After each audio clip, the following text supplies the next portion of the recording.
My dreams occasionally approached the fantastical in character, though falling somewhat short of coherence. One scene is especially stamped upon my recollection. That of a dank, fetid, reed-choked marsh under a gray autumn sky.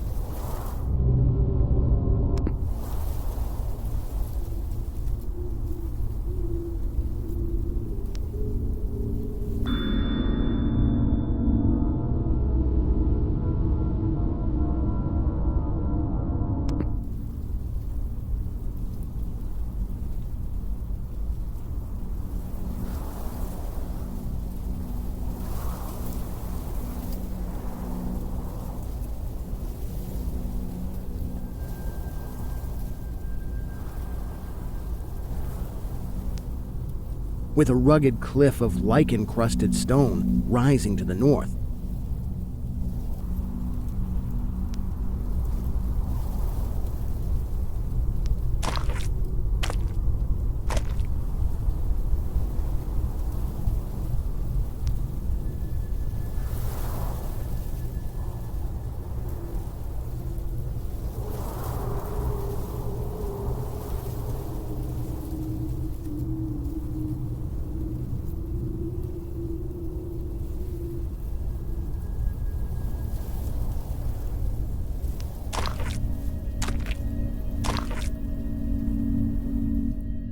Impelled by some obscure quest, I ascended a rift or cleft in this beetling precipice.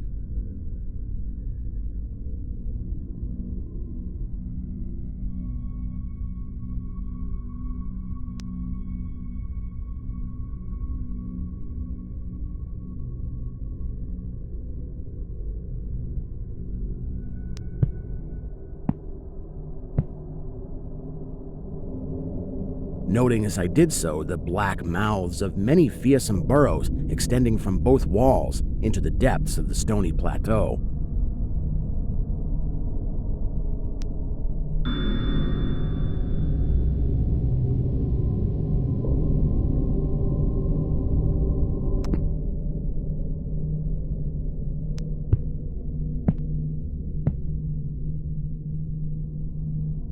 At several points, the passage was roofed over by the choking of the upper parts of the narrow fissure, these places being exceedingly dark and forbidding the perception of such burrows as may have existed there.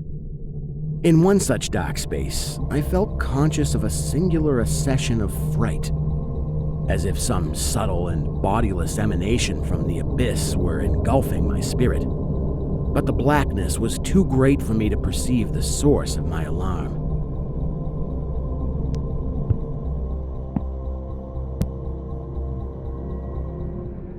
At length, I emerged upon a tableland of moss-grown rock and scanty soil, lit up by a faint moonlight which had replaced the expiring orb of day. Casting my eyes about, I beheld no living object, but was sensible of a very peculiar stirring far below me amongst the whispering rushes of the pestilential swamp I had lately quitted.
After walking for some distance, I encountered the rusty tracks of a street railway and the worm-eaten poles which still held the limp and sagging trolley wire.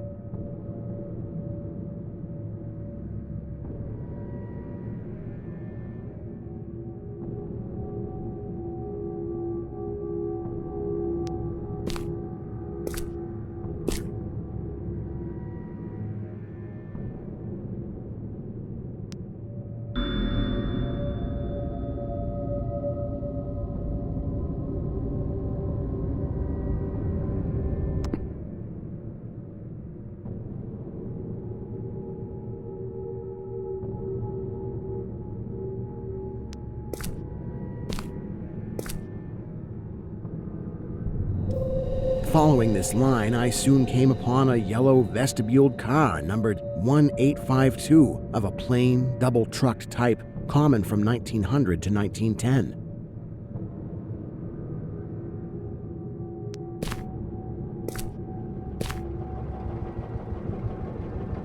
It was untenanted, but evidently ready to start.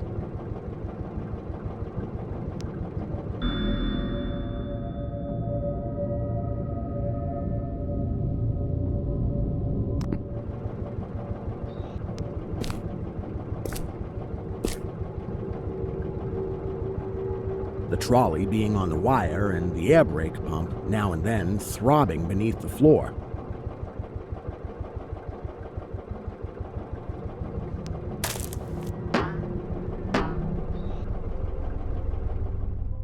I boarded it and looked vainly about for the light switch.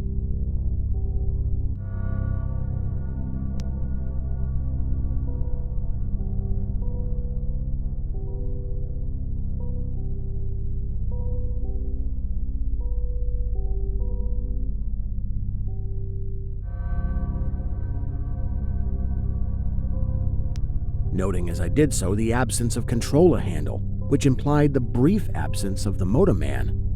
Then I sat down in one of the cross seats toward the middle, awaiting the arrival of the crew and starting of the vehicle.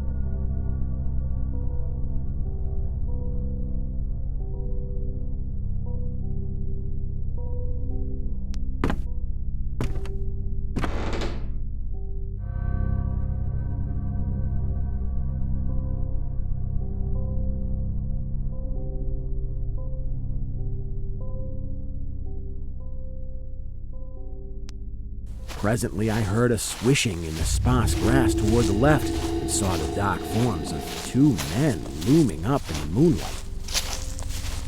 They had the regulation caps of a railway company, and I could not doubt but that they were the conductor and motorman. Then one of them sniffed with singular sharpness and raised his face to howl at the moon. The other dropped on all fours to run toward the car.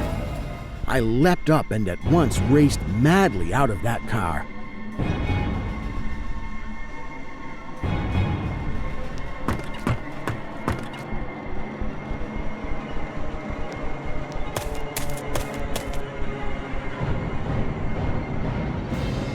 And away across endless leagues of plateau till exhaustion waked me.